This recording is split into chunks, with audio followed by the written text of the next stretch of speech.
Happy Wine Wednesday. Whoops. Gotta turn the cup. This was one of my birthday / Mother's Day gifts. You probably can't see it. What it says is, was told there'd be wine, and there is wine here. I'm drinking on some Chardonnay, as usual. Holly, I saw you toast us. What are you drinking on? I've just got orange cream soda with vodka in it. Hey, I'm guessing Ray's doing some water. Not yet. Haven't even gotten to the fridge or the freezer to get it out yet. Gotcha. And I got water too.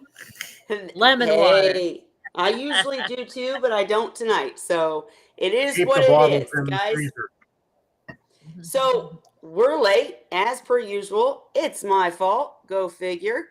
Boss has been on vacation. He's finally back tomorrow, but today was bad day, so I apologize.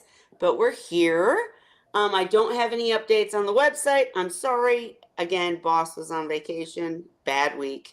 But I am still working on it. I do have a topic tonight, but before I get to, rambling, Holly and Ray I have with me. I see we've got some people in the comments. Say hi so I know you're here. And Holly, Ray, anything new with you guys? Nope. Nothing here. Nope. All right. And every week, we do typically have the same people come. We have a nice little community here where we can share, where we can be honest. One of the things I did realize is that last week I showed you guys how bad my tank looked, covered in algae, and I promised that I would post a picture showing how good my tank looked later that night. And then I got done, talked to Holly, and forgot.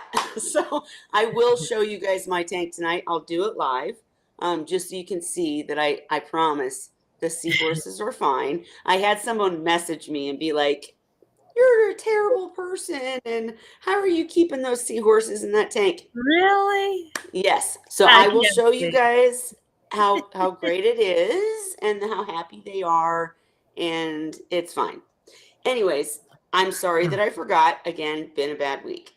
But the topic that I did want to discuss is Ray. This I'm hoping you can give me some answers to, because we don't have Dan and Cheryl here today. But basically, electrical currents in a tank.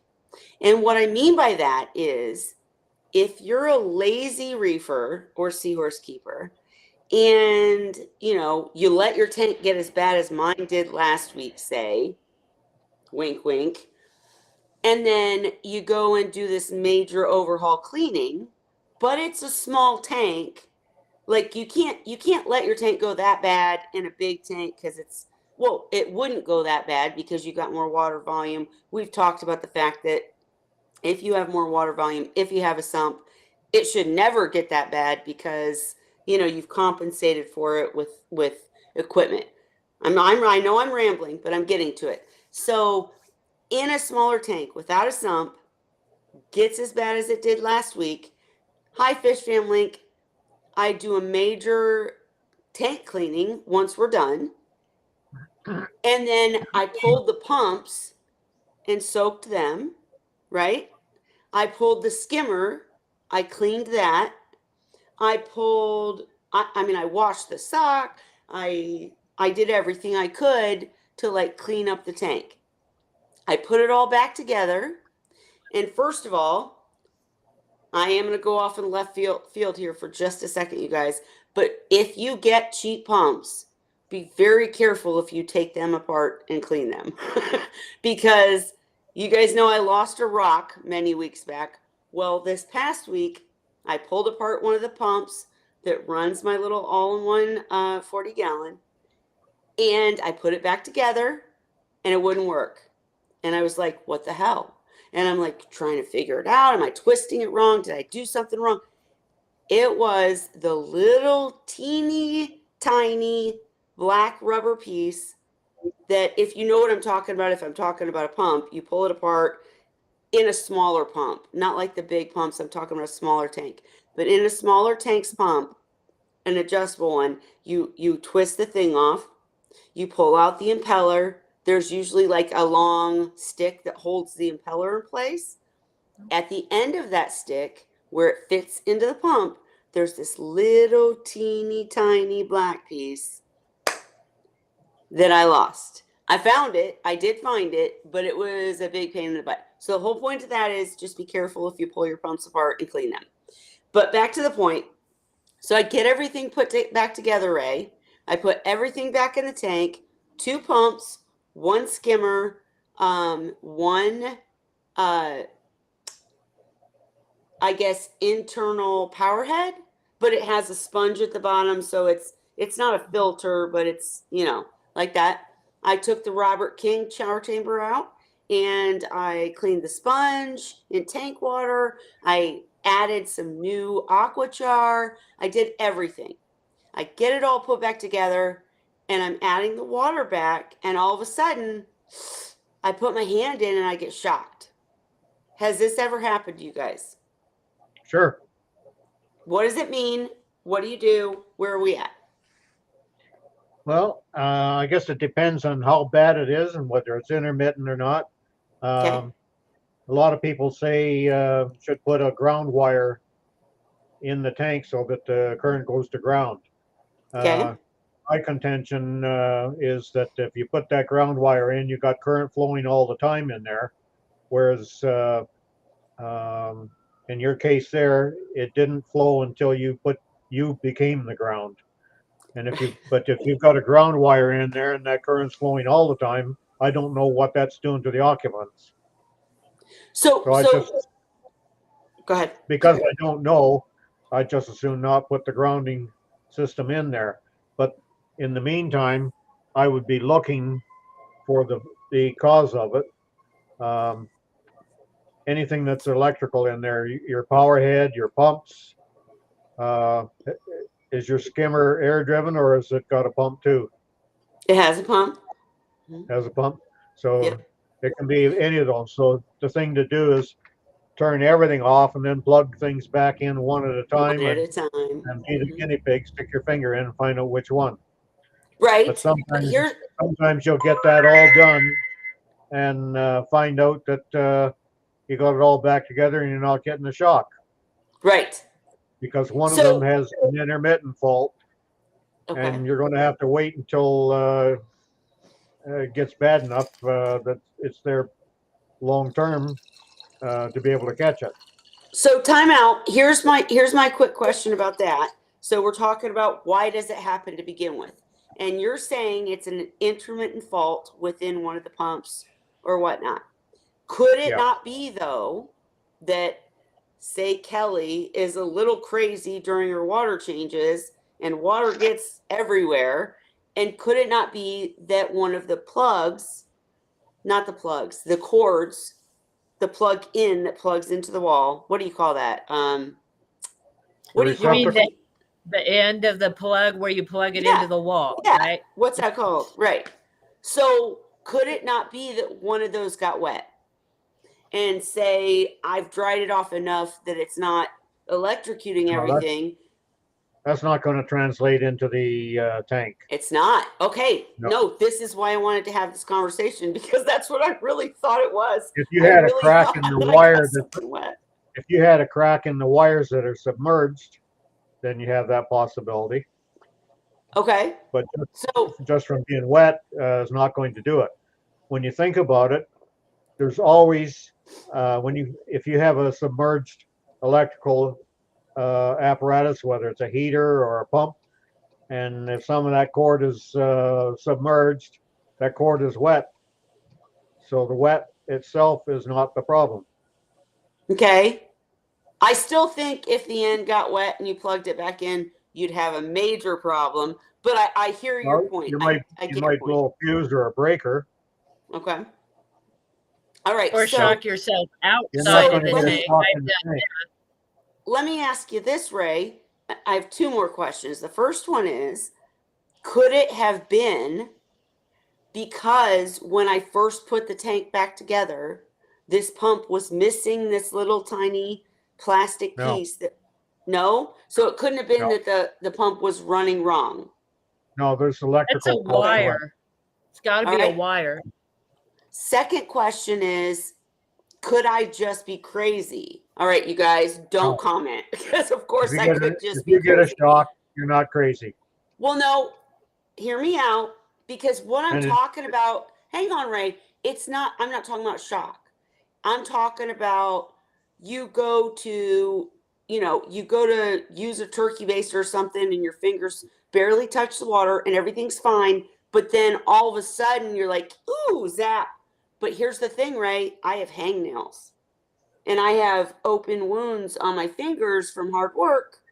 I do work sometimes, you guys. So could it not be that I just put fresh salt water in the tank and that is interacting with my wounds? Because the thing is, let me just tell you why I'm questioning this whole thing.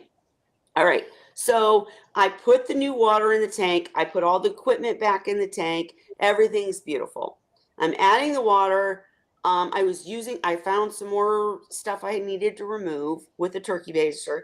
I'm using the turkey baster with this hand, which has, no, it was this hand, I'm sorry, which has like this injury. I mean, just little stupid stuff, hang nails, whatever. And all of a sudden I'm like, woo, shock, right? And then I'm like, uh-oh, something's wrong with something. I did something wrong. Nothing was wrong before I pulled it apart and cleaned it. So I'm like, I understand what you're saying. It's a faulty wire or something, but it wasn't a problem But it's generally before I not a cleaned wire. it. Well, let It me could be finish. like, Hang on, let me finish. So I put my other hand in the tank, nothing. So then I convinced myself it's just these hangnails. It's just, it's the new salt water. It's just like making me feel like I got a shock, but it's really just the salt water stinging my injuries. So I'm like, okay, go on about this, that, and the other. Then I start overthinking it, as always. And then I'm like, okay, then I use this hand, and it's definitely a shock. But I mean, like, could it have been just because I'm over anticipating it? Like, at this point, I've pulled all the equipment and I'm trying to test it, like you said. I'm like running it in a separate bucket just to see what shocks me, and nothing is. So I'm at a loss. But I'll let you I speak, have Ray. only been shocked one time outside of the tank, and it was definitely a different feeling than getting salt water. And I was like, whoa. Okay. Yeah, I know, no. It's a shock. So I Yeah. would think you can tell the difference. But I've had you're it. going to be more sensitive with a wound to any electrical current. Or could you be more sensitive to salt water, though, too? Well, the thing is, you should have been just as sensitive to it before you changed the water. Like the old water isn't going to make you any more sensitive than new water. Right. Mhm. Okay. Well, I will tell you, I realized my salinity was low, so I raised the salinity. But that I hear what you're saying. I'm wrong. My theories are wrong. I get it.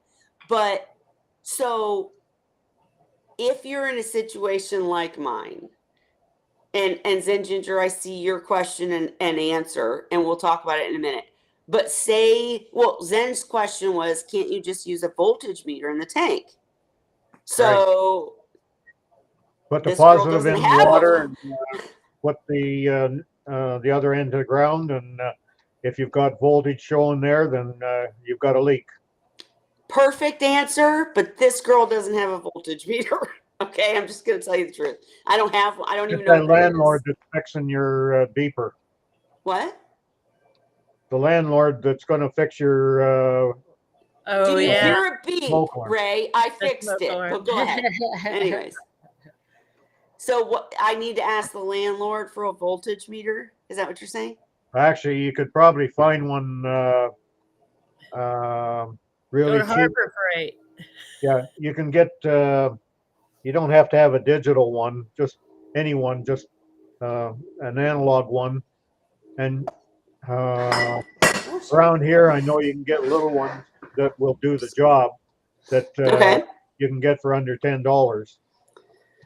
And how do they work? How do they work? Well, each one's a little bit different, but basically, there'll be a a knob on it to turn to set it to ohms for checking the resistance, or if it can check current, then it'll have amp flow. But turn it to V for volts, and it may have different scales of voltage, and it may have DC or and it may have AC. Mm-hmm. In this case here, you're probably going to be looking for AC, because unless your motors are DC, but I'm not sure how that works in a tank. I've never had to check Well, so obviously I can read the instructions, but I'm talking about a general overview.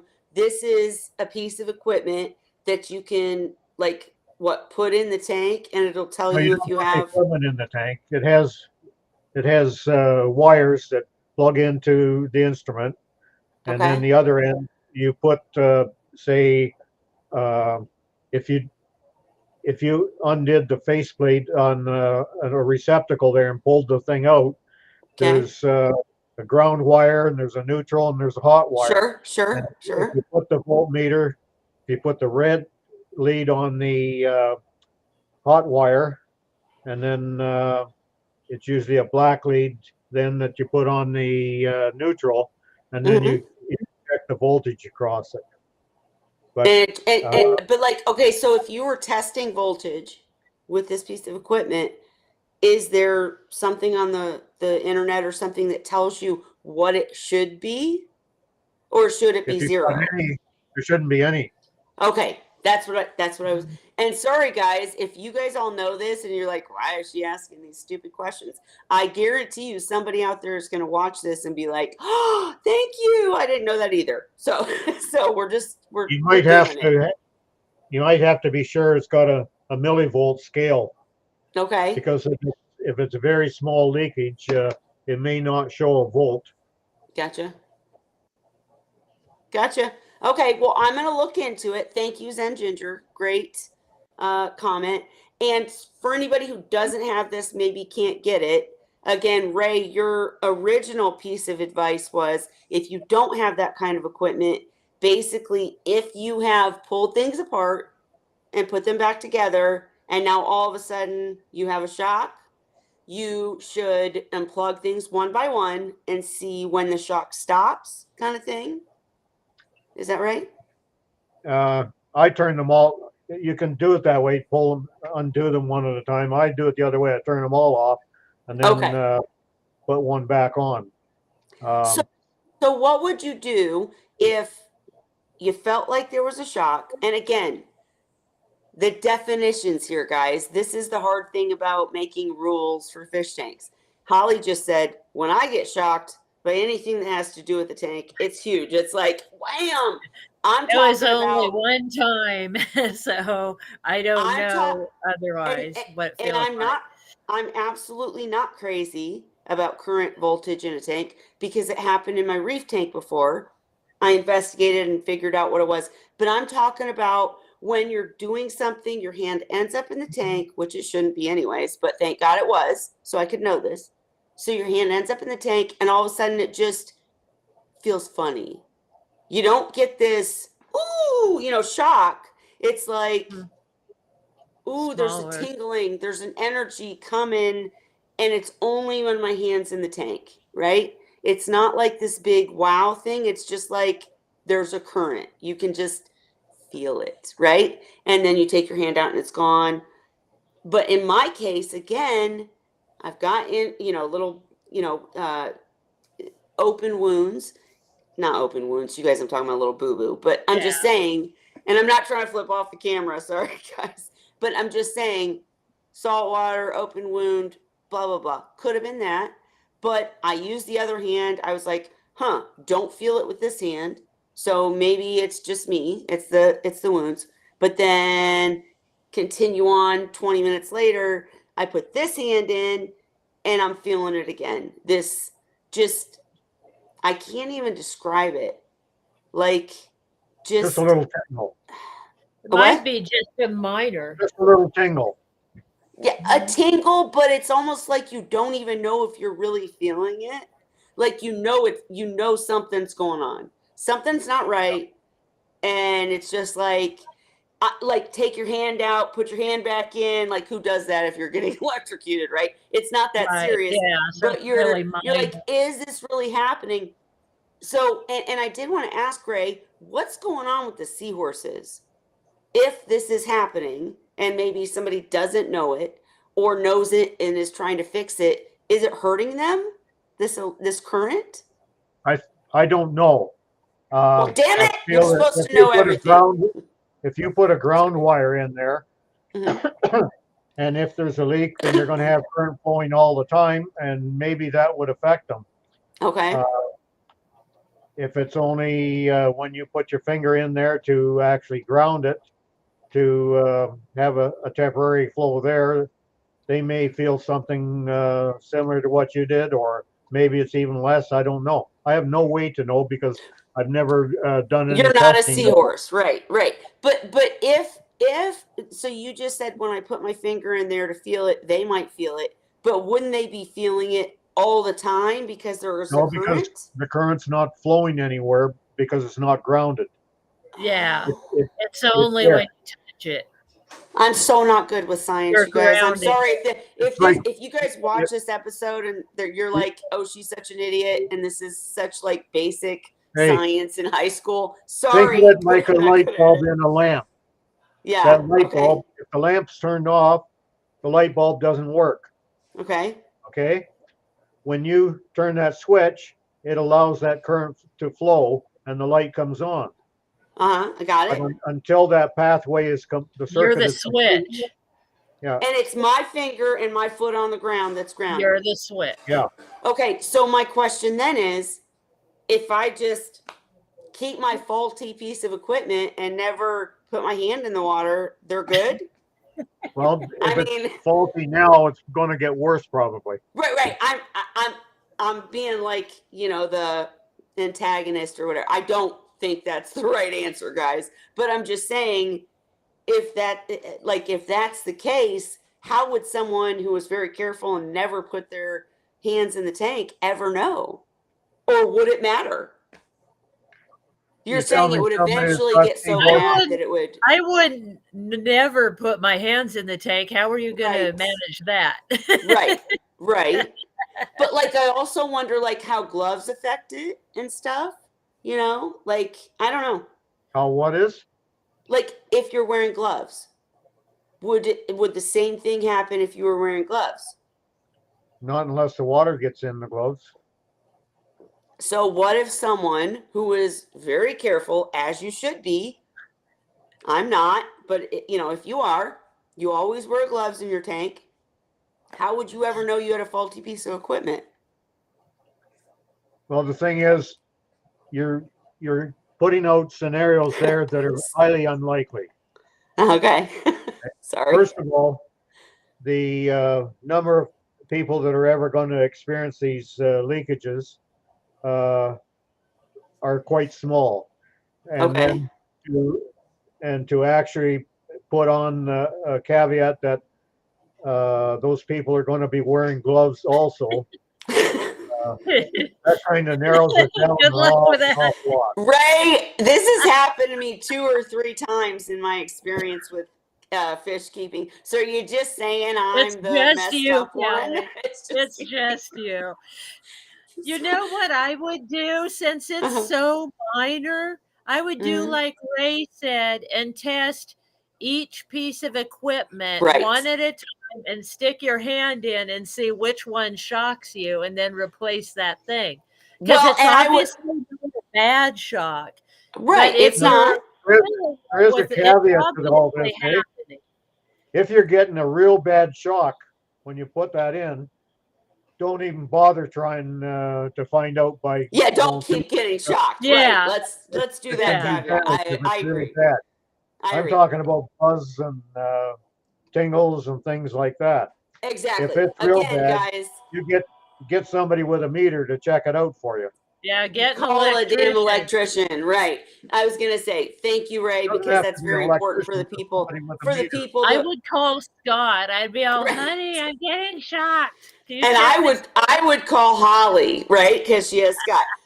But for the record, anybody who watches this later, if you ever get truly shocked by your tank in any way, shape, or form, turn that bitch off and call somebody with experience. I'm literally talking about something that apparently only happens to me. Guys, back me up in the comments. Tell me it's happened to you. But I told no, you it's just happened to me. okay. I know, but Yeah. I'm teasing. But yeah, just where you've changed something or cleaned equipment or whatever, put it back together. Like I said, what's currently going on in my tank that I'm getting ready to show you guys to show you that I promise I did clean it. But that Right, man. like I didn't have the chance to ask anybody, and I knew it wasn't so serious that, I'm freaking out and whatever. You weren't So majorly shocked. I Yeah, wasn't you could just feel majorly it. shocked and I wasn't majorly concerned. So what I did Yeah. was I unplugged a few pieces that I thought it might be and left everything else running so that they still, you don't want to leave your tank without equipment because you need that air exchange and, all that. But I had the bubbler going, the Robert King chamber going, the internal power head going, and I pointed it up so it was doing a waterfall. And then I just left the two pumps off. And I pulled them out. And I pulled them out because until Ray just answered my question, I thought maybe I got the plug-in part wet and that if I Yeah. let it dry out, maybe it would be fine. But you're saying Yeah. that can't be it, right, Ray? No. So If the cord itself is wet, nothing's going to happen. If the cord is wet down to the plug and on the tangs of the plug, then you could get some residual current flow up there. But no. not. Wait, time out. That's what I'm talking about. I'm talking about the But you tanks. said you dried it off. Right. This would But have it to be was in the semi-wet. tank. Your hand So was in the hang tank on. when you Time got out. shocked, not plugging it in. It was Time in out. the tank. So yeah. Okay, so thank you, See, Holly, because that's a good part of the question. So you what get I'm shocked saying, plugging it in. okay, so here's the total question.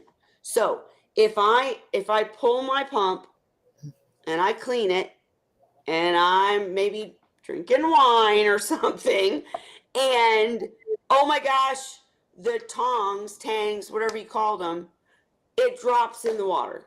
And I pull it out immediately and I dry it off, but it probably soaked in there a little bit, right? Like, I mean, just it probably did. It's But I let possible, it but unless dry. you've got water coming through from wherever it's contacting the live circuit to the outside, then nothing's going to happen. So I let it dry At for a worst, few hours.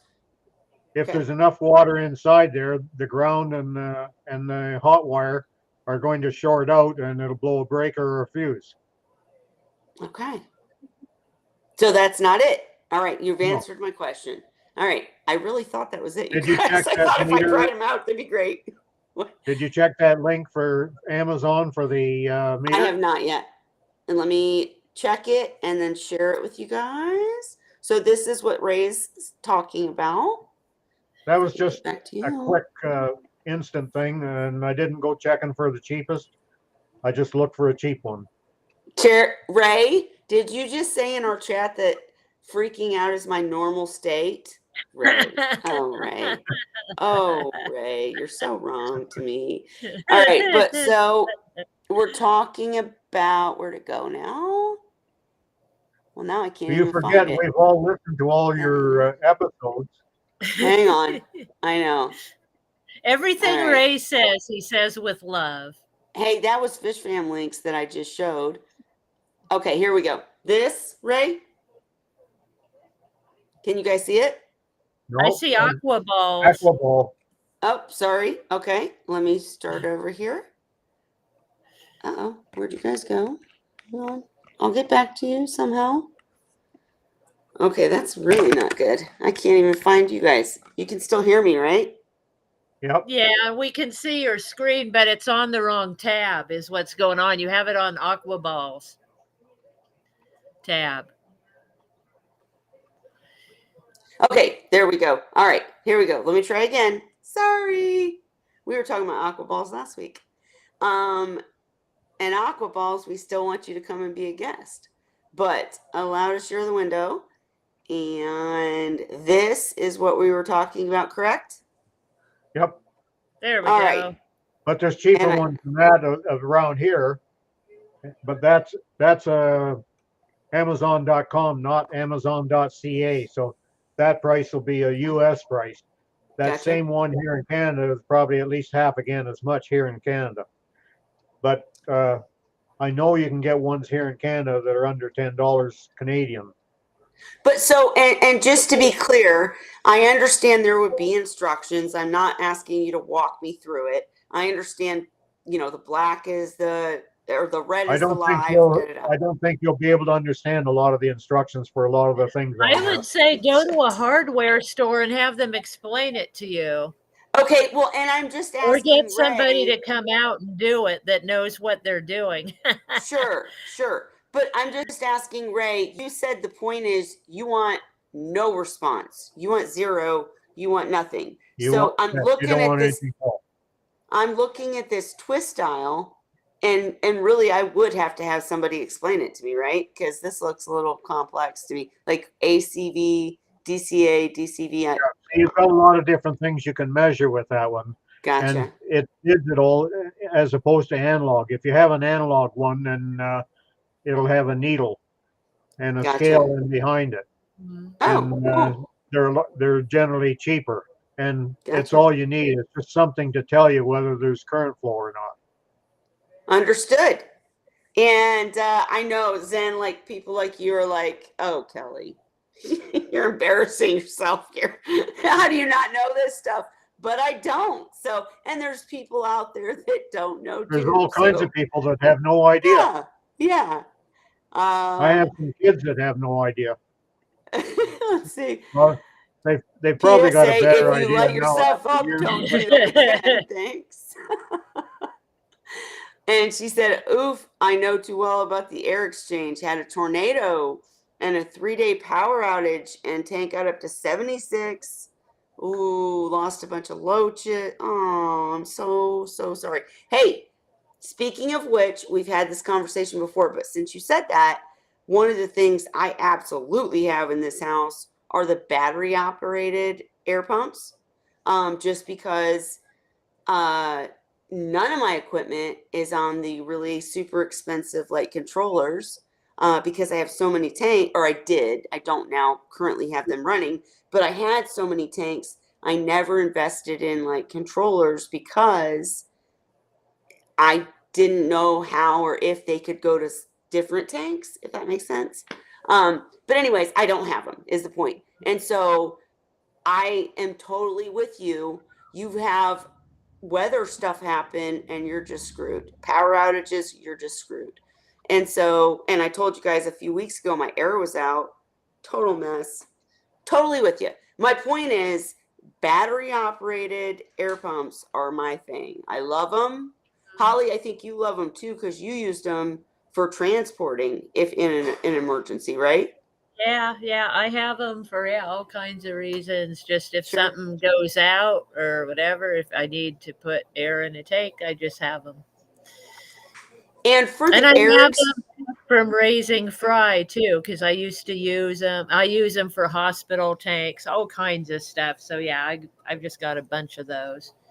And Ray, I'm going to let you say your comment in a second, but I would also say if you don't have a generator or battery operated air pumps and your electricity goes out, and it's happened to me, and I had to call Dan and be like, what do I do? So one of the things you can do if you're worried, because chances are for like an hour, it's not a huge deal. If it's a day or two, now we're going to start worrying. Right. So one of the things, and it's a pain in the butt, but if you have nothing and you're in the situation, is what he had me doing the first time this happened to me was I would take cups, I would scoop up the water from the tank and pour it back in. Scoop it up, pour it back in. Dish jugs work better. What? Juice Juice jugs jugs? work better because you get Sure. like a cup doesn't hold much, but a Right. juice Yeah. jug is going to hold a couple quarts It's gonna probably. move a lot of water. Yeah. Glug, glug, Good glug. point. Good point. Pour it back in. You get more motion because you've got a larger volume going back in all at once, and it will create some aeration in there as well. You'll see bubbles when you pour the water back in. Yep. Yep. Take a cup, you're not going to get many bubbles at all because it's such a small volume of water going back. No, you're right. In that case, I didn't have juice jugs. So, but you're right. And I would just say again, guys, obviously we're not a scientific, channel. We have scientists on to talk about this stuff, but Kelly's sitting here asking about shocking her finger in a tank. So, we're not scientific. We're not trying to claim anything. I'm just saying that I can't explain to you truly how air exchange works. Maybe Ray can. But I just know that waterfall action of the water breaking the tension at the top of the surface, that's what's creating that exchange. Ray, can you go any deeper into it, or like Not it? really. I mean, Just the yeah, turmoil, it allows that the air surface to get in. changes. Like if you just have a nice smooth surface there, there's only so much air gas exchange going to happen. When you Right. get moving that around, there's more water being exposed to the air where that exchange can happen. Not just that smooth, dead surface that's on there when Sure. it's Well, and like you said, the bubbles, right? Because you're breaking it and it's creating bubbles, and yeah. So I it's all can't part of give the, you huh? it's all part of the same thing. Like the bubbles are moving the water. Sure. Sure.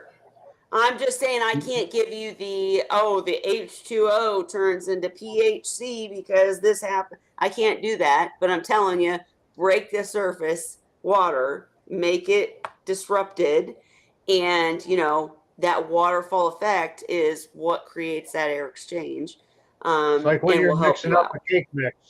If you Yeah, just let it sit there, nothing's going to happen. You start stirring around, you're going to get what's down is going to come up to the surface again, and just keep moving it around. It's always going to sure. change. And if you're working with some things, like if you're stirring up something, say you're making an apple pie and you're stirring sugar and cinnamon in, and you keep on stirring it, uh, you're going to have a uniform mix there. If you just stir it a bit and then let it sit, the top layers are all going to oxidize Yep. and the lower ones won't. Yep. Again, can't explain why, but he's telling the truth. And Zen Ginger said, and Zen, for the record, when I was telling my story about when that happened to me a long time ago, and Dan was like, grab some cups and start doing this because it had been like a day and I was freaking out. I wasn't at all trying to imply that that would happen to you. I had no doubt that you were more prepared and had generators. But I'm just saying, for someone out there that isn't, that's why I tell these little silly stories. But Zen said, I have 3 generators and I was able to keep all 14 of my tanks running. That's freaking amazing. So I don't need manual stuff, but as the water heats, you need more oxygen. They need it Run up to the extra. store and get some peroxide. Talk about that, Ray. Peroxide Good. has an extra molecule of oxygen in it, and it breaks down into that extra oxygen and water when you put it into the tank. So how much, when, how, why, Ray? Well, I can't tell you how much. I've never had to do it myself, but I would go by what I see. If I can see that they definitely are gasping and needing more oxygen, I would put enough in to the point where they're not gasping anymore. And then when they start gasping again, put more in. Okay, and so also let's have a little bit of discussion about the heat and how that affects things. Uh, Like as the well, temperature rises, I know Zen is right. Zen, see, you just need to get in here and you need to talk. the molecules of oxygen, when you if you heat up air, the air becomes less dense, and if you cool that air down, it becomes much more dense, and it'll have more oxygen in it. So the same thing happens with the oxygen that's in that water. Um, the hot water can't contain as much oxygen as cold water can. Okay, so the point is cool the water, right? Yeah, if you can, but the thing is, uh, with all that she had going there, and she was still unable to cool it, so the peroxide would be my next answer if she can't stand there and use the juice jugs. Gotcha. Okay, sorry guys.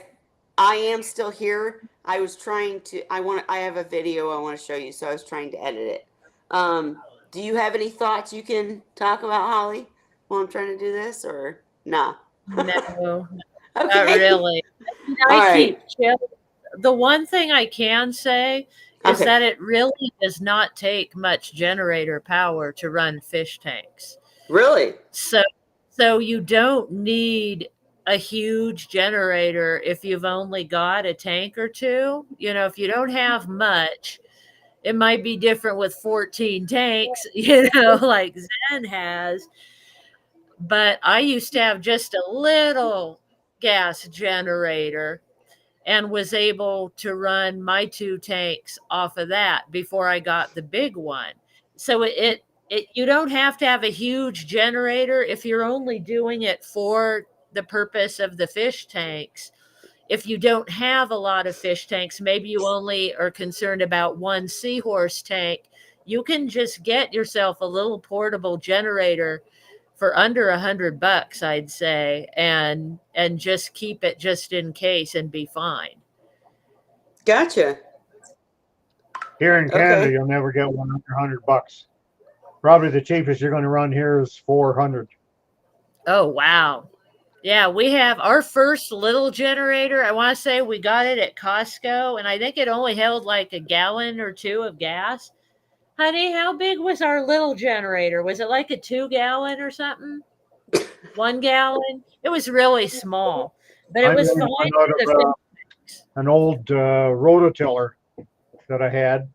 The rototiller wasn't any good anymore, so I used the motor, and I Mhm. went to the auto wreckers and got a large output General Motors alternator from a car, and hooked it up to the alternator. Well, the alternator puts out DC, so then I had to get uh, now I can't get the word out. Converter,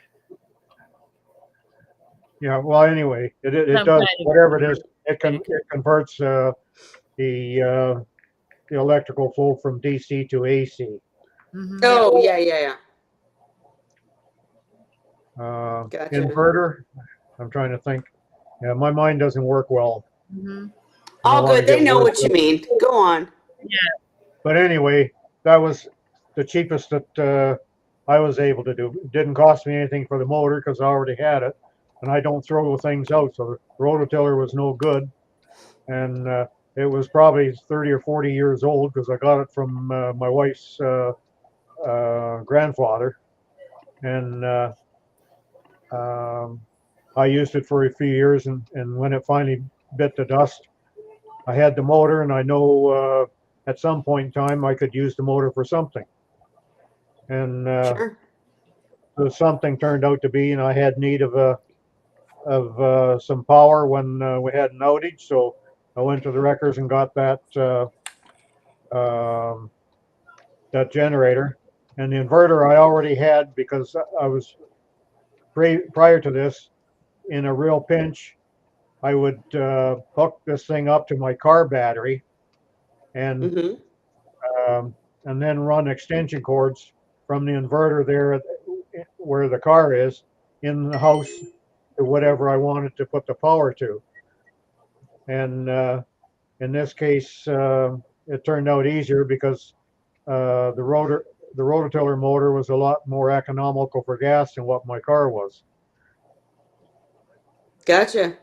See, and I love when people tell those kind of stories, but if it came down to me hooking anything up to anything, it would probably end disastrously. I'm not good with any of this stuff. So thank you for Well, sharing you the information. call Zen up. She's a do-it-yourselfer, she says. Who?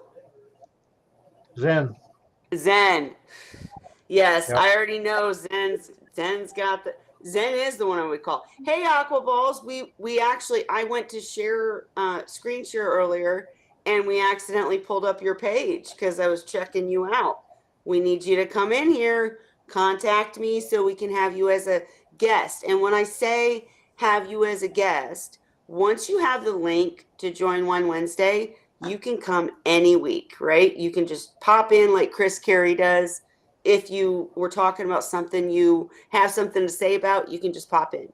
But to have you on, I would want to advertise prior, let people in different groups know that you're coming because maybe, maybe we don't just discuss seahorses. We discuss stuff that other groups would be entertained by. So I make you a guest and advertise it. So contact me. That's not you. But contact me and we can set that up because we want to have you on for sure. Zen, we're still waiting on you too. And yeah, I got totally distracted while I was trying to figure out this video. Where were we, guys? I'm sorry, I'm totally lost now. What were we saying? Let's have some fun. Sorry. I have cognitive impairment. I was reading my text. All right. So I'm gonna go left field. Whatever we were just talking about, I hope we answered all questions. If we did not, ask another question. Well, you were the only one asking. Oh, that's right. Shit. Okay. Well, so now I know. Finger test. Get the little doohickey that I can plug in and see if there's a current, so that I am not the ground current. And it's not whether or not you got possibly the cord wet. So when you say, Ray, it's a faulty something, why does it happen only after I've taken the equipment apart to clean it and put it back together? It may have been put it back together wrong? And when you took it apart, you disturbed it enough. Maybe you give it a little knock, and if there's a crack in the epoxy that's surrounding the coils, then maybe you opened up that crack a little bit more, and now a little bit of moisture gets in there. And once the moisture gets in there, then it can transmit that current flow back out to the tank.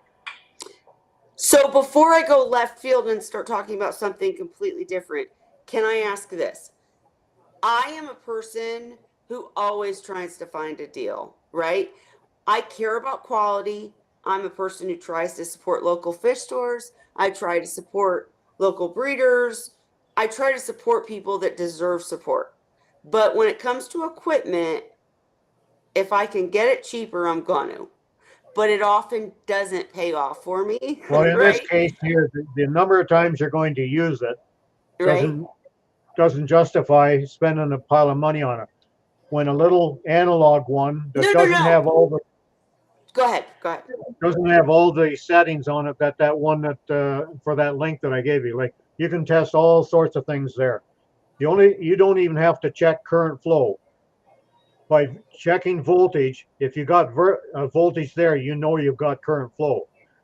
Current itself is a different setting and is a little bit more complicated to know what you're doing. So just check the voltage, and that'll tell you all you need to know then. So and thank you for that. Wait, hang on. Equipment, though. You mean you got a cheap pump and you think it's that? Is I was going to say, Ray, going? thank you for that answer. But I meant I buy cheap pumps, right? Like in the all-in-one, I have 2 pumps.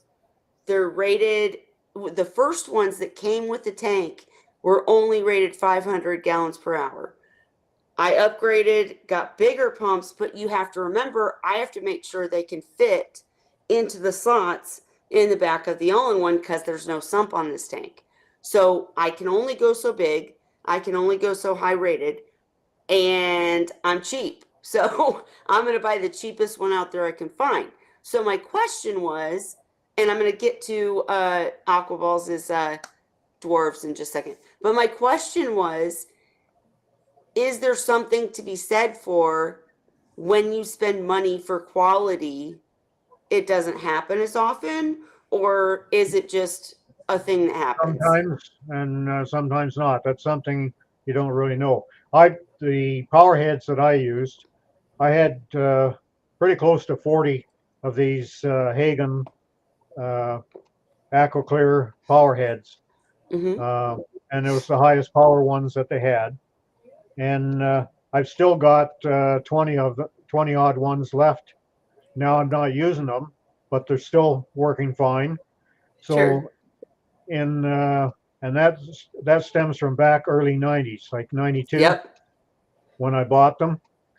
I didn't buy more when I got into Seahorses because I had all these in my all my reef tanks, Mm-hmm. and uh, so they were an economical one for me to buy here in Canada, and I liked the way the design of it with the that I could put the quick filter on. So I bought it just because I like those aspects of it. I didn't know I was still going to be having them here uh, 40 years or 30 years down the Well, road. and stop saying that shit because the rest of us are jealous. I would like to make that shout out, and I'm curious for all you guys that are watching or watch later. Have you noticed that equipment's kind of gone to shit lately? And what I mean is, it's awesome. We've got all this new stuff that does all these new things. But it seems like anymore you buy something and you have to replace it within 2 years. Like It's something planned goes wrong obsolescence. with it. Huh? Same with fridges and stoves and everything like that. It's all Yeah, planned out because if they make it so it's going to last like it used to, they're not going to get resale. I know. And then you're I not going to know. have as many jobs created. Right. And I And the get government won't get as much sales tax. right. And we're not going to go down that rabbit hole, but I'm just saying it's frustrating. Just like I hope that breeders, hobbyist breeders step up, and if we get the site finished and etc., like I can help them if I as much as I can, but I hope they step up and start really providing because quality does matter. But anymore, you spend a bunch for this expensive equipment and it's still shit in a year or two. It's really frustrating. But I did want to say real quick, in case Aquaballs has to go, I do see you guys talking about Zen saying that your Aptasia. dwarves. What? He's got aptasia in the tank. Oh, If hang on. I it's didn't a get that dwarf far. tank, take the dwarves out and zap the tank. Hang on, time out. Let's start with Zen saying that the dwarves are so adorable. Again, Aquaballs, I have never kept dwarves. We have discussed on this channel multiple times that we, or most people that have kept dwarves, equate them to similar to keeping fry, which I have done, and it's not easy. It's not as easy as keeping adult, erectus or whatnot. Those are like super simple compared to fry or dwarves. So again, I'm just inviting you. I would love for you to come on the channel and discuss your experience, share your videos. We could get together prior, and again, I could advertise that you were coming, and I could show you how to share on this channel. Would love to do it if you're interested. Now let's go to need to move the shrimps out. So Aquaball said, thanks, I need to move the shrimps out. Zen said, were they peppermint shrimp? Can't remember. Yes, they were. And then he says, I don't want them in there, but I have aptasia in the tank. Go ahead, Ray. What to do about aptasia? In this case here, I'd take the dwarves out, put them in another tank temporarily, and I'd zap it. If you, I'm trying to think what the hell What the do you mean name was. zap it? Well, you can kill them off with a dewormer. Okay. I can't remember the name of it. I used to get the dewormer actually from Panker? No, Pardon me? it's not Panker. I used to get it from Or Tractor Supply. Prezi Pro or It's not Pancure or something like that. I think it's, yeah, I forget now. Okay. Anyways, go on. It comes, Tractor Supply has it for horse dewormer. Mm-hmm. And Yeah, I know what you're talking about. so I'll use mine there, but you should be able to get something at the pet store that'll kill off something like that. I don't think anything like that's banned. It's not an antibacterial, so it's not banned yet. So he did say they're not inside the tank, but in the back of the filter. He just hasn't seen them. Okay. They won't be just in one place. They got spores that They'll be everywhere. They hand off all the time. But if he's not seeing him in that tank, would you? So let's just take a minute. With dwarves, to you don't want to take the chance. With dwarves, what? Like if they're adults, it's not as much of a problem. But with dwarfs, aptasia can make a mess of your dwarf tank. Sure. So right now they're not in the tank that he can see, but you're saying let's fix the problem. Right. Okay. So you're saying either use the dewormer to nuke the tank, and you can do that with the dwarfs in the tank, right? I prefer to do it out of the tank. Why?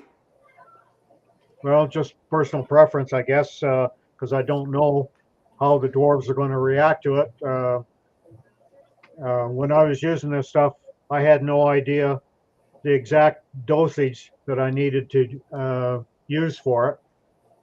So it was the case I was using enough to kill off what was in there, and I didn't want to kill off the dwarfs because I had no idea what they could stand. So sure. Take them out, stick them in the hospital tank. Actually, the hospital tank was bigger than what their tank was, because my hospital tank was 10 gallons and my dwarf tank was 5 gallons. Sure. But a 5-gallon tank will hold around 50, no problem, when it comes to dwarfs. Yes. But anyway, because I didn't want to risk the dwarfs, I pull them out, nuke the tank, give it a good proper rinsing, put new water back in. You don't want any water back in that was in there before, because there's spores that will come back into it. And then the next thing is probably to reassess how you're hatching the Artemia cysts. Yep.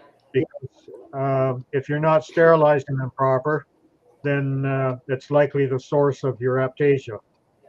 So just to add on to that, this is why we want you to come on the channel and chat with us, Aquaballs, is because we don't know, is there rock in the tank? Because everything Ray just said is correct, but if you have rock, to me, that just makes it different, because even if they're just in the sump, they can be in the rock. The spores could have traveled to the rock, and they can be in the rock and you're not seeing them, right? Like Ray was saying. It's what he said, but I'm just kind of emphasizing it. And love that you said that Ray's right. The peppermint shrimp are keeping them at bay, but they're in the filter. So I want to know what the filter is. What you mean by they're in the filter. So are we talking about a sump? Are we talking about an all-in-one? Are we talking about? I know it doesn't matter, but I will tell you this, Ray. Good. I'll say, for instance, like if I had, because I know dwarves go in little tanks, mostly. So, like, if I had like a hang-on back filter, for instance, and I had the issue because they don't cost a whole lot, I would ditch it and get a whole brand new thing. Yeah. But if it's a canister filter or something expensive or sump, like you said, or it's on an expensive system, then you don't want to just go out and spend a ton of money. But if I had like a $10 box on the back of I've done that with sponge filters before. I've just tossed them when they got contaminated. you know. Well, and the direction I was going is to say, listen, I dealt with Aptasia in my 65-gallon because I was doing macros. I wasn't quarantining properly at that time. All of a sudden, I'm talking about one day there was nothing, and the next day they were everywhere, and it was awful. Oh my God, one of the worst experiences in fish keeping. And, I looked through all the different things I could do. One of the mistakes I made is I got the same advice that Ray just gave. I think it is Love of My Soul. And I'm probably pronouncing that It wrong, but I sounds think you're right, Zen. familiar. And I can go into the documents we have and look it up and tell you guys next week. But my point is the goat dewormer, I was told to use it. I pulled half of the rock in my tank out of the tank, tried to treat it, and then I found out I was using the wrong type. So you can get this in either a gel form or not gel. You can get it in two forms. I was using the wrong form, so it didn't even work. Oh, It was so frustrating. And if you think about it, the method I was trying to use is to pull the rock and treat the rock because that's where the aptasia was in my circumstances. But I'm still leaving rock in there. And then when I put that rock back and take the other then out to it gets treat it, reinfested. there's still spores, right? So Mhm. it wasn't working with the bombing. I do have another story for bombing. Don't let me forget about Tom, guys. Don't let me forget. But I was gonna say I went to the nudibranchs, right? Is that how you pronounce it? Nudibranchs. Nudibranchs. Anyways, Mhm. the nudies. Everybody said get nudies, and I called the local person that was doing nudies, and he was honest with me, and he said if you have an outbreak, like nudies are awesome to like start, doing a tank that you don't want to get aptasia, but if you already have an outbreak, they're just too slow, right? Like they take so long to finally find the things that eat them. It's just not going to work for your situation. And I appreciated his honesty. And so I did exactly what you have kind of done, alcohols. I went and got peppermint shrimp. I made sure they were the correct species. I asked the store to not feed them for a day before I came and got them because if they're because we've discussed many times, Cheryl used to talk all the time about how her peppermint shrimp would never touch aptasia because they knew that we were going to feed the seahorses and they just wanted the mysid shrimp, right? Mhm. So I made sure that they didn't feed the peppermint shrimp for the day before I got them. I put them in, and I'm telling you, my tank was clear in like within a week. It was amazing. It was awesome. I love peppermint shrimp, but I also get your point that if your aptasia is in the sump or in the back or wherever where the peppermint shrimp aren't going, they're maintaining the problem. But I saw earlier that you said you wanted to get rid of the shrimp, which will lead to a problem for you. Go ahead, Holly. Well, because he says he has dwarfs, so the peppermint shrimp probably aren't best with the dwarfs either. Like when they try to catch them, like what do you think? I don't know. The shrimp My will go after the dwarfs. They will will. they? Okay. See, my peppermint shrimp, when my seahorses had fry, the peppermint shrimp did not go after the baby seahorses, which surprised me. But I think it was just the individuals. I because I've read about them, I expected them to. So I was like, oh my gosh, the peppermint shrimp are going to eat the babies, but they weren't interested in them. But I think it was just those shrimp, maybe. But I Mm-hmm. was thinking that they would try to get the dwarfs, maybe, or at least the baby dwarfs. Right. And again, in the tank I was talking about, I'm talking about these, you know, The big 7 to seahorse. 12 inch. Yeah. Yeah, they Right. were fine with my big seahorses, but dwarfs are so little. I wasn't sure how the peppermint shrimp. I, It I will sounded say, I will dangerous. say real quick though, that even in my adult large size seahorse tank, when I got an aptasia infection, I don't know what you call it. Infestation. Yeah. Infestation, not infection. Yeah, good. Thank you, Seems Holly. like one.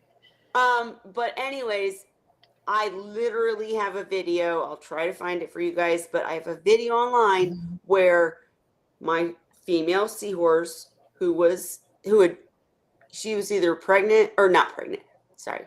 My female seahorse, who was either full of eggs or she had just released her eggs to the male. I can't remember. But either way, that was part of the video. Anyways, she went to snick a piece of food, and the aptasia was trying to grab that piece of food. And when she tried to snick it, the aptasia stung her, and I was literally videotaping it. And this poor little female seahorse, she went to snick the food, and literally, I say jump. And seahorses don't jump. I've seen them. They do in a way. Right. She jumped back all the way back and hit the back of the tank like it hurt, and then like sulked around for the rest of the day. Yeah, she was hurt. She was fine. She survived. Everything was fine. But I realized we don't want aptasia in our seahorse tanks, no matter what species. We don't want them. And so Zen's follow-up question, if the spores aren't seen with the naked eye, are there any preventative measures to take other than letting as little water in as possible to the QT to keep them from returning? Ray, you're answering, but can you answer live? Tell us what you said. Well, she saw the second message. Like basically, when I had to do it, I rinsed them in new water. Okay. In the little container, and then I took them from there and then put them in the hospital tank. So it's just an extra measure just in case. One's on a seahorse, because they could be. I had an aptasia, remember, long time ago. Remember, I found an aptasia on one of my baby's face, on her face. I remember that. I got lucky with that one. I got lucky. I only had so wait, don't bypass the story. So guys, if you weren't around back then, she literally showed us a picture of swimming around with my juveniles.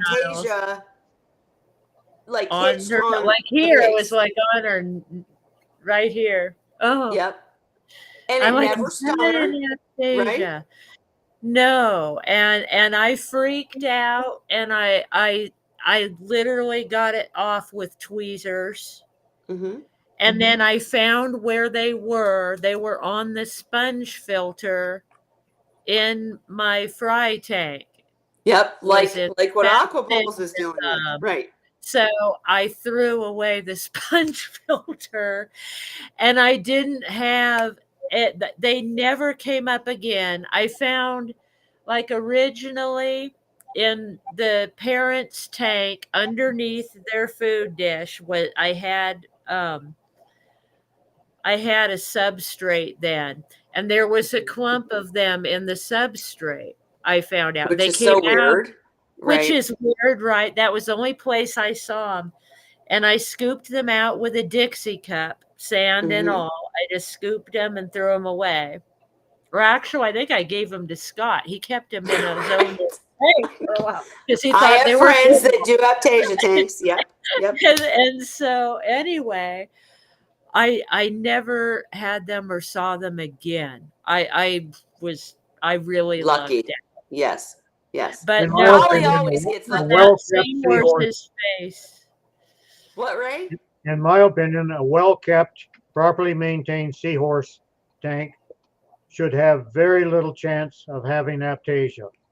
I hate when you say that, though, Ray.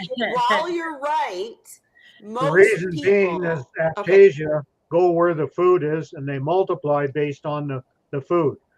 And that's why they were under the dish. They were just waiting for seahorses to spill food. So if you properly maintain your water quality and keep the damn tank clean, then you shouldn't have a problem.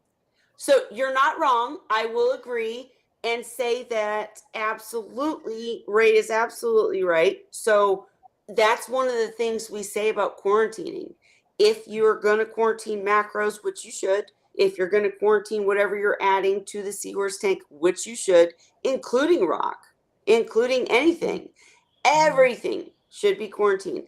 But if you do, you can't just set it aside and say I'm quarantining because it's sitting there, right? A bunch of rock and Food macros. in there for it You so that anything have to comes put off food will go in, for the food.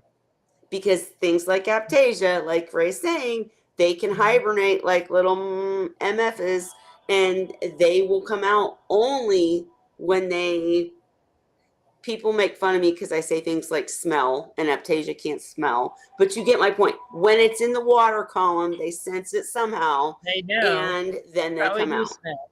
Right. So good points to make. And Ray, Zen Ginger wanted to know, did you rinse in freshwater bath or just fresh salt water? Salt. Salt. So you're just talking about. Well, there's no need to stress the dwarves Right. with doing a freshwater dip on them. The odds, first of all, the odds of being spores on the dwarves are fairly slim.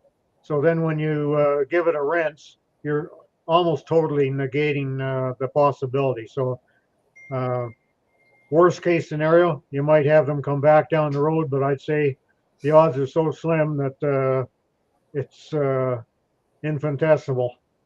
So, I love that. So Zen said, so Aptasia are like pet snails in freshwater. The barometer of how lazy you are, only ickier. Listen, I just got through telling you about my Aptasia infestation, and I'm not lazy. No, I'm kidding. But no, the only other points I want to make about this is most people. So let me back up. I agree with Ray. If you get your tank set up, make sure you do it right, research prior, only use rock that you've, cycled and cured and made sure there's nothing in it. Only use artificial ornaments and such. I've never had Aptasia in my own one because it's literally not possible because I'm not adding anything. The way you get Aptasia, Ray's right. The way you finally see Aptasia in a tank is if you're not maintaining the tank. But you also have to add something that has it on him, or spore, So most people don't set up a tank and leave it. Most people set up a tank. Oh, I love this tank. It's going great. Let me add this. Let me add some coral. Let me add some macros. Let me do this. So if you're adding anything live, the trick is quarantine prior and feed the quarantine tank. So you'll see if Aptasia comes out. Be prepared that it could happen. There are different rules, like different corals can be dipped, different macros can be rinsed in not salt water, in like fresh water, so that anything would die. It does depend absolutely on what you're trying to do, but I would say Ray's right. If you have a tank that you have set up properly and everything is clean and it is, you should never see Aptasia. And if you do, it's because it was hibernating somewhere and you're overfeeding. Totally agree. You can actually starve Aptasia out. Sure. Back in 94, 95, my 90-gallon reef tank had a big infestation of Aptasia. And I went around with a hypothermic over about a month and zapping all these things with hydrochloric acid, and just being sure to protect anything that's above the stream, because the acid, once you shoot it into these things, the acid rises up and it's not good for the corals above them. So you put a deflector in to keep that from happening.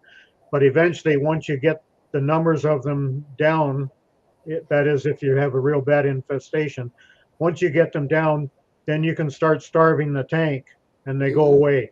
I never ever had them in the tank again. But did you do that in a Seahorse tank? Because that would be hard to do. That was a reef tank. Okay. I was going to say, it'd be hard to do the starving thing in a Seahorse tank because that's the caveat. Like Ray's making the point, a very good point. You can starve them out if you need to in a reef tank, but you really can't do that in a seahorse tank because the seahorses need fed so often that you're up against a wall. And Zen, I have to say this out loud. She did a cough, cough. Not all of us have perfect tanks. That's why Ray was explaining he didn't either. Most of the time, even though Ray comes off gruff, it's because he really is trying to help and he's had the problems himself. And I have to, we all have. And again, you can set it up to never see aptasia, or you can quarantine and be careful, or you can have things like peppermint shrimp to deal with it if you get them. But I would like to dive into Aquaball's problem just because it's dwarves and because it's the aptasias in the sump. Not tonight. I'm saying you got to come here, Aqua, so that we can talk about it live and figure it out. But yeah, we all learn the hard way, and then that's why we're here, right? Is to share the information. I'm here to find out about electrical currents in my tank, y'all. But I'm also going to tell you what I did to fix aptasia, right? So that's why we're here. There was something else I was going to say. Damn it. I can't remember. Are you ready for me to go off into left field, or is there something else we want to say about this? Nope. Okay. I just wanted to show you guys real quick, if I could. First of all, this was just cute, and I just liked it. So this is how my little gal tells me, Mom, it's time to feed. Look at that little shit. She's like, give me the food. Look, Mom, I'm telling you it's time to feed. Have one is Sadie. I got her the other day. It was funny because I was sitting next to the tank and I was snacking on cherries. She saw me eating cherries and she came over and she's like, I too like to eat. And she did it for me and then led me to her dish, like making sure I was watching her. She did the dance and then she swims to her feeding station and sticks her face in it and then looks up at me like, do you get it? Yep. Exactly. They're so cute and funny. But no, they know eating. Like, even though you're not eating mice's shrimp, they can tell you're eating something, and they like the idea of eating. And she was literally like, hey, Mom, look, I want food now. Yeah, right, they open their mouth. Yeah, they'll show you. Look, it's empty. Yeah, right. My mouth is empty. Fill it. Yeah. I thought I had the other picture. Let me see what I did. Apparently not. I wish that I could just go live on my phone and show you guys the tank right now, but I can't. But I promise this is from literally like this morning.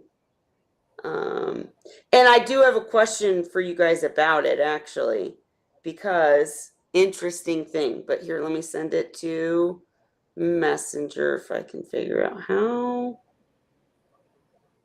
Nope. All right, hang on. 10 more seconds. I will figure it out. But the interesting thing that I'm getting ready to share. Ooh, I just saw your message, Aquaballs. I'm going to get back to you. So the interesting thing that I was going to share is that, I don't know which one it is. All right. Is that after I did this major water change, of course, because I had to impress you guys. No, I really do clean up their tank, period. And it really was bad last week. I had let it go. But I cleaned it up and they almost act pissed off that it's clean. Like, have you guys ever experienced that where they're like, well, mine do that. Well, because I take stuff out and I send it to the bleach bucket, when I'm cleaning the tank. And even when I'm not putting things in the bleach bucket, I do remove a lot of their decor while I'm cleaning so that I can scrub the floor and the walls without running into stuff and siphon around it. So I remove a lot of their stuff and just leave them like a few hitches, to hold on to.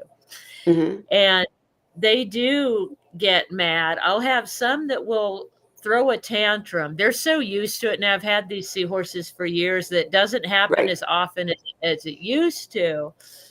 But sometimes someone will go to the place where I removed their favorite hitch and throw themselves on the ground Oh, and writhe around like they're throwing a tantrum, like a 2-year-old. They'll be all, "Where's my hitch?"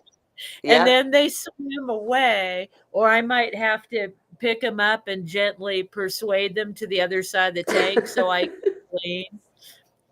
But now and then it still happens, like not as often. Like in Dandy and Sadie's tank, normally they go to one side and sit down and wait.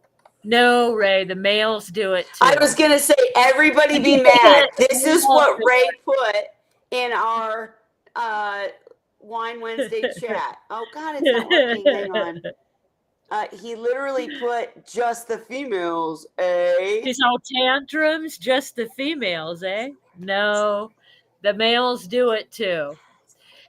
Okay. And so now they know to go to a certain corner of the tank while I'm cleaning, and they'll sit and wait till I'm done. And they're pretty well behaved.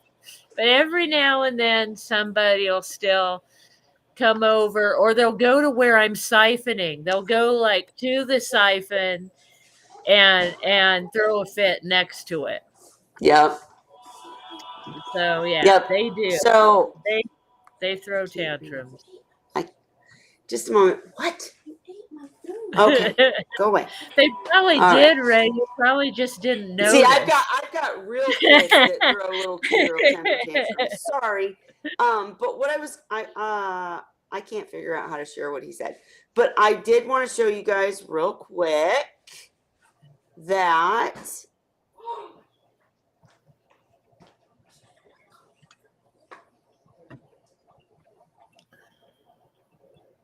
all right, hang on. Trying to figure out why I can't share it. Confirm the latest version. Is this a quick part? Yeah, no, it's not quick. Sorry. All right, here we go. That's it. All right. So this is the tank this morning. But look, you guys, do you see any seahorses? They're hiding. Yeah. There's one. Yeah, I see them. Well, I'm used to looking for them, though. Yeah. But I see and there's one. There. Yep. But I'm just saying there's one. I see 3. There's a 4th. But I'm just saying they're pissy. They're not happy that the tank's clean. Or they're not happy. Maybe I got it too salty. Whatever. They're just pissy. Things changed. Things changed in the tank, and they're not happy about it. They're actually really big. Like you see one wrapped around up there. You see one here. It's a bare freaking tank, but they hide when they're mad. They're good at that. Usually they're right up there smacking their lips, telling me they're hungry. But after I did this water change, they were not happy. But you guys, I just wanted to show you, I do take care of them. I never leave them in that mess. And again, as we discussed last week, the mess doesn't even bother them. That algae, they don't care. The algae is taking up the nutrients. So when I'm slacking, that algae's looking terrible, but doing the job for me, if that makes sense. Anyways, all right. Now I can't even see the damn chat because I got this stupid. I hate the things where it says click all the bicycles, and that's what I'm going through right now, guys. I'm sorry. That's why I'm distracted. There's no more bicycles. Leave me alone. Oh, while you're looking, all the hiding reminds me, I have a big artificial reef in one of my tanks, and the girls especially like to hide, and they'll hide in caves and underneath and stuff. But the funny thing is they act like they don't want to be seen, but when it's time to eat, they'll stick their face out to make sure that I see them. Like, don't miss me, because I put the food, near them to eat. So if they're under a cave or whatever, I come with the food, and all of a sudden faces are peeking out from nowhere, from all the Yep. hiding. Yep. That they're like, okay, my face wants to eat. I'm right here. But the rest of the time, they're, Exactly. oh, you can't see me unless I want to eat. Then Right. Right. right. So, The exactly. The other thing I see, Mike B. Welcome, Mike B. We're very small. We're a smaller channel, but we love new members coming and becoming part of the community. We typically discuss seahorses, but we also talk about water quality, the weather, whatever, right? spray And current. we drink wine, and we talk about, don't buy the equipment, just ground yourself by putting your finger in the thing. I'm totally kidding. Totally kidding. That's not, please, everybody, don't make a meme. I'm kidding. All right. Anyways, so glad to have the new people. We love it. We also do special guests. We often have a bigger crowd when we do a guest because I advertise in advance. If you want to come on the channel live and talk with us, share what you're doing, we're totally willing. Even if it's not seahorse related, it typically ends up making sense because you're talking about a tank. We can ask questions about filtration. It just ends up making sense. So if you're interested, let me know, but we're glad to have you either way. Right. And what was I going to say? Oh, the other thing I wanted to tell y'all, guess what? So Chris Carey brought up Graham Short last week or the week before, one of those weeks. Chris Carey brought up Graham Short. If you don't know who Graham Short is, he's an ichthyologist. He literally was very high up on the team that named and described the Hippocampus japapigu, which was a pygmy seahorse.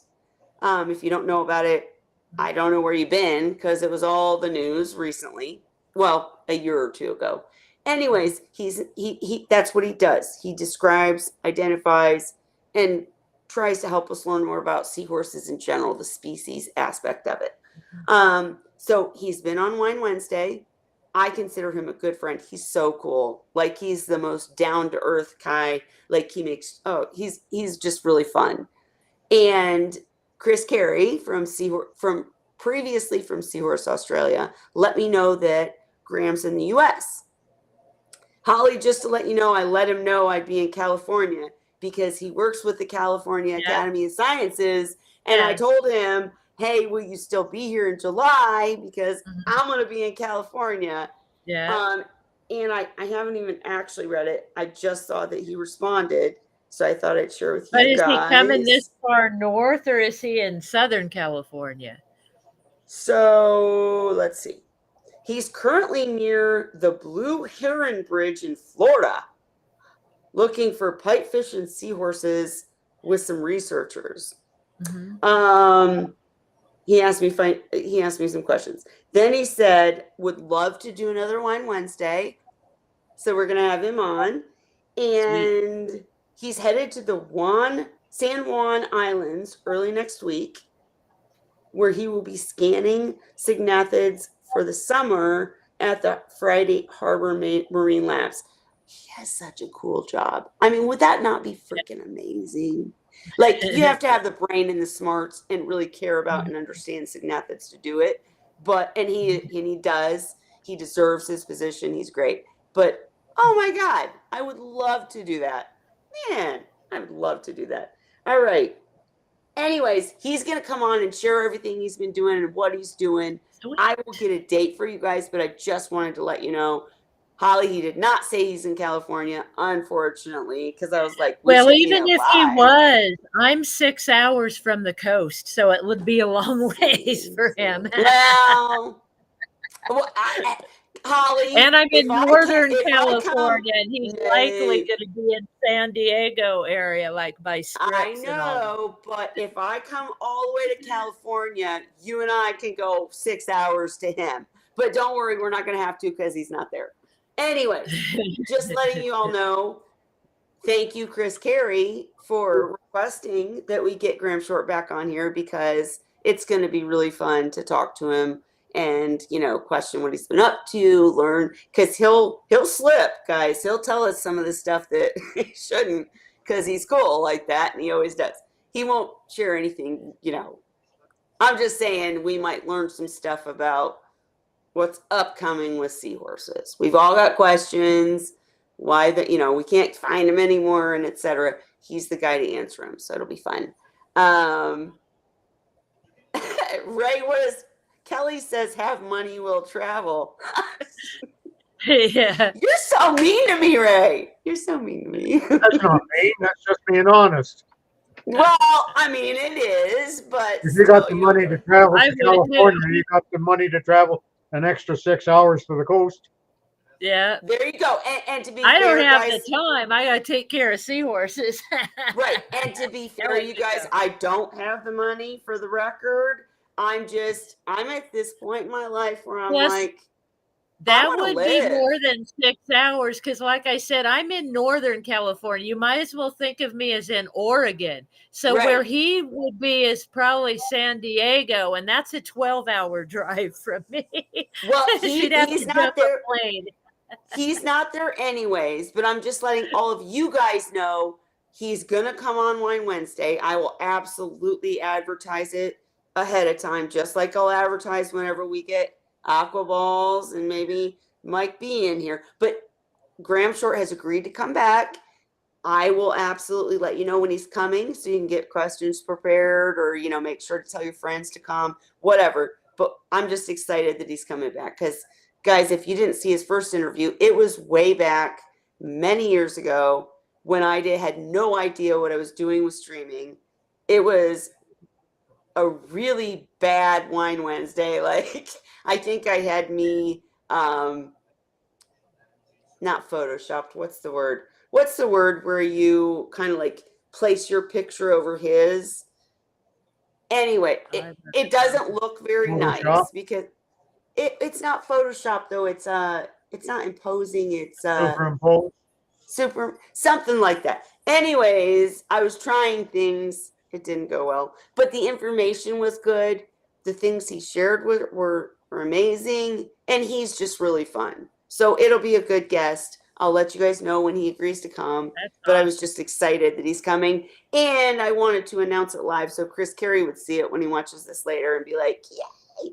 Because I guarantee you, Chris is going to show up too when Graham does. Because yeah, they're buds. Yeah, I think it is superimposed then. But anyways, all right. So where anything else we need to discuss, have missed? Ray, you going to call me on anything else? No, I'm just kidding. What was that? Call you what? I said, are you going to call me on anything Are you going to else? call her anything else? Yeah. No, I'm just teasing. Are you wanting to be called something else? No, I do not. I'm instigating. No, right. But anyways, yeah, I am going to end it soon because I got to work again tomorrow, y'all. But then I get my days off. I'm so excited. But I don't have to work tomorrow. What? I don't have to work tomorrow. Well, good for you. Get on Facebook and answer questions, damn it, Ray. But no, if you guys have any questions that we didn't cover, please know we'll be back next week. And know that I read comments after the fact. So if you watch this 2 days later and you're like, well, wait a minute, Ray said use this and I don't really understand. Ask the question in the comment section. We will come back and talk about it next week, and I will answer you in the comments. We also have the Facebook because group. I say use something doesn't mean you have to, because there's more than one way to solve most problems. Right. Fair enough. Right. We try really hard on this channel to be a community. Ray's been doing this for like what, Ray? 105 years? No, I'm just kidding. I'm teasing you now. I'm teasing you now, but I'm saying he's got a lot of experience. We're all kind of mentored by Dan, who has not as much as Ray, but quite a bit of breeding experience. Cheryl's been on this. We've got a lot of experience between us, but we have differences of opinion often, like, you know, about snails or cleanup crew, or about sand or no. You know, there's different ways to do things. So what we try really hard to do is, number one, provide the best information for anyone that has a problem and needs help, and also provide the best information for, hey, this is the basics. If you want to set up for seahorses, this is the way to do it. Now, if you want to expand upon that, you're taking risks, but you can do that too. But here's the basics. And then as a community, we jumped in here, drink wine, and, you know, discuss electrical currents in our tank, right? I mean, like, it's still happening to me, and I'm not a pro that's been doing this for 20 years, but I've been in it 10, you know, and I've bred. But you're not an electrician. We right. know that. Right. Electricity, hey! yeah, I ran it by Scott, just to tell you, because he's had aquarium pumps and dealt with stuff for years, probably since the 70s, 80s. And he said that has never happened to him. But he says he's never been shocked by an aquarium pump or anything like in the water like that. But he said it wouldn't surprise him because electricity. Well, and the thing is, I've got crazy electrical going on in my Forerunner right now that I can't figure out. And Scott's a carpenter and he hates electrical. And he always says, I don't like anything where you just can wiggle a wire and it works. Right. He likes the sure stuff. He can see what's wrong and fix it, like wood and mechanical stuff. But electricity is just so crazy that it's frustrating to him. So first of all, Ray is full of jokes tonight. He said, hey, lots of people would be happy to get a charge out of their hobby. Ray, you're great. I would say I'm totally with Scott, because that's what scares me. It's like there's no real answer. Actually, there is. You guys, Ray, you answered my question. Get the equipment to test, or test, you know, the way you want to, but figure it out and make sure you don't have any faulty wiring or pumps.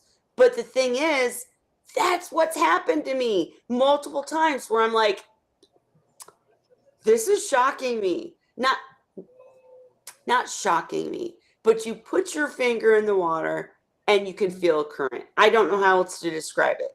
It's just a feeling. You know it. You feel it. Mild shock. Yeah. It's like, ooh, that's making me feel like, you know, but not. Yeah. Right. So take your finger out, it stops. Put your finger in, it's working. Very low voltage. You know, I take the pumps out. Maybe I take them apart again, put them back together, make sure they're all dry. I put them back in. Apparently, I wiggled a wire, because then the shock's gone. But that's so scary to me. That's so scary to me. I'm very glad that, Ray, you explained to me tonight that the current's only affecting my seahorses when my finger's in the tank, because that was my big fear. Is like, there's this current going on. There's electricity going through water. This has to be bad. And I'm going to wake up and my seahorses are going to be dead. Right. So I'm glad that you explained that that's not the case. But so still, I need to work on it. Is it going to be a small piece of equipment? Because I'm thinking maybe what you could do is remove each thing and put it in a bucket instead of having it in a tank. Test it. Do it in a bucket.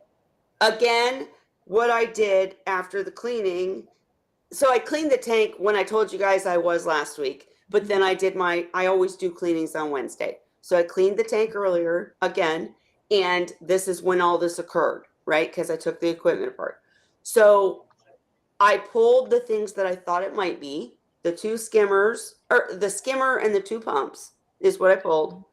And then I was letting them dry, because I thought maybe I got the core, you know, the plug-in part wet. You guys explained that isn't what would make it happen. So I'm going to do exactly what you just said, Holly. I'm going to grab a bucket, put water in it, start one at a time and see if it shocks me. But that's my problem is, you guys, what if it stops? What if Yeah, or the it way doesn't I put that it, time. Kind of like my well, Forerunner's doing right now. It like does right. this problem sometimes, but not all the time. So it's random. So I'm just saying though, if you realize that something's going on with some piece of equipment, we've talked about how you can try to determine which piece of equipment. But Oh, Ray, Ray. let's say I put all of these pieces of equipment in a bucket with water, I test them and nothing shocks me. And then I put them all back in the tank and nothing shocks me. Isn't that a scary thing? Like, I So know crazy. something's wrong, but it's now gone. Like that For that now. bothers me. It's just temporarily not being a problem, and Yeah. those intermittent things do happen. And then Yeah. what I just put on there, just remember too that it's possible that when you're checking there, you might have more than one. Right. Yeah. That really confuses things. I Right. had that happen to me once, and it drove me nuts.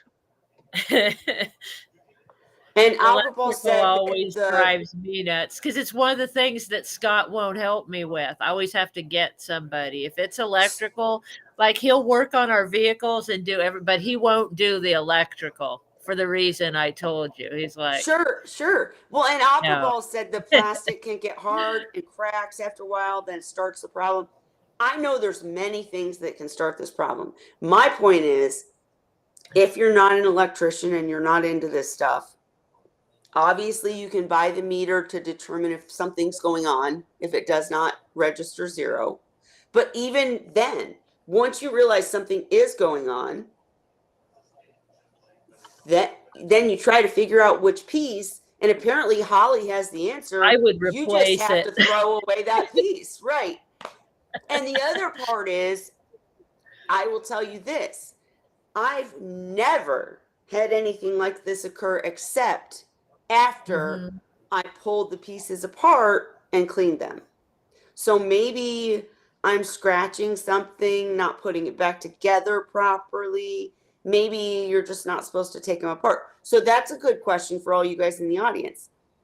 Do you clean your pumps? Do you pull them and run them through vinegar or peroxide or I whatever? do that sometimes. Like the ones I have now, I only cleaned a pump one time because it quit working. Okay. That's the only one I cleaned, and that's kind of the way I do pumps is I don't mess with them unless they stop working. I don't do a regular cleaning. If they stop working, I clean them. And Scott knows how to take them apart. Like if I have a problem with a pump, like he deals with our ponds and stuff, and Sure. he's good. He does it all the time. Like he knows how to take them apart, put them back together, fix them, whatever's wrong. So if I have something serious, I have him check it out. But my way of fixing them is if they stop running, my first thing is to run clean water through it, not salt water, but Okay. fresh water in the sink or whatever. I'll turn on the hot water and stick them in a little bucket or something and shake them around and try to get them going. Vinegar if that doesn't work. But honestly, the pumps that I've had with the Seahorses now going on close to 6 years now, I haven't had any problems other than the one day I had the one in my skimmer got clogged, and I took it to the sink. I took the skimmer apart to get because the pump's in it. That was a pain. But yeah, I took it out and ran it through some hot water, and it was fine. So another good point based on what you're saying, Holly, because I agree. In my say reef tank, I had that running for years and years, never cleaned the pump. In my bigger Seahorse tanks, I don't think I ever cleaned the pumps. In my smaller tanks, they just get dirtier quicker. All of a sudden you can almost sense that the flow is impacted I can because believe that. That's the whatever, one that Scott usually has to yeah, take apart is the oh, pumps that like the little sure, square guys that we yeah, use on little fountains and stuff in the sure. yard. Those, So yeah. another point that if you can have a sump on a tank, do it because you Mm-hmm. can just do more, you can see more, you can have better equipment, and it doesn't usually cause you problems. But in a smaller tank like my all-in-one, and like that's why I want to talk to you, Aquaballs, is just more about your equipment and what you're doing. But I just feel like I would probably do better to have a cleaning schedule with my equipment, but I think from now on, I'm not going to take it apart. Like I'll run it through, like I'll put it in a bucket and run it through vinegar. I'll clean the outside. But for some reason, every time I take these damn pumps apart, they end up shocking the shit out of me once we're done.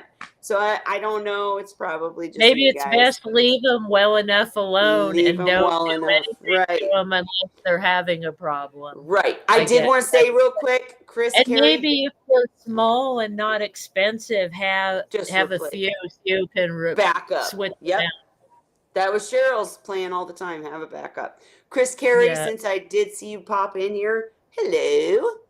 And do go back and watch because I talked probably for 15 minutes about the fact that Graham answered and is coming on the channel. And I want to make sure that you come that day too because you'll have even better questions than I will. So, really excited to see you guys again, you know, all of us together. And yeah, I tried to get him to meet me in person. I was hoping because I'm going to California to see Holly, but he's not in California. He's not in So, California. right. But Holly said that's good because my idea of going to visit someone in California may have been a 6 to 12-hour trip. So it'll all work Yeah. out. We'll have an amazing Big Wine state. Wednesday. I just wanted to shout out again and say thanks, Chris, for letting me know he was in the U.S. and just remaining an active Seahorse enthusiast that supports this channel. We appreciate you. With that, you guys, Ray had a problem with his dog. He had to go. And again, I have to work tomorrow. If there's something we didn't talk about, we will be back next week. We've got the group. We've got, I do look at any comments after the fact. Anybody out there that wants to become a guest on the channel, it's as easy as messaging me. I'll get back with you, Aquaballs, as soon as we're done. We do have an after party though. It'll be a minute. It might be tomorrow because me and Holly talk for a minute once we're done. But I will get back to you. We love to have new people and want to grow the channel. So thank you all for coming. Do we have anything else, Holly, or can we cheers? I'm like falling asleep sitting up. It's awful. That's I'm it. ready. Cheers. All right. Happy Wine Wednesday, everybody. We'll be back next week. Maybe my eyes will be a little more open because I didn't work all week. All right. Happy Wine Wednesday. Have a great week.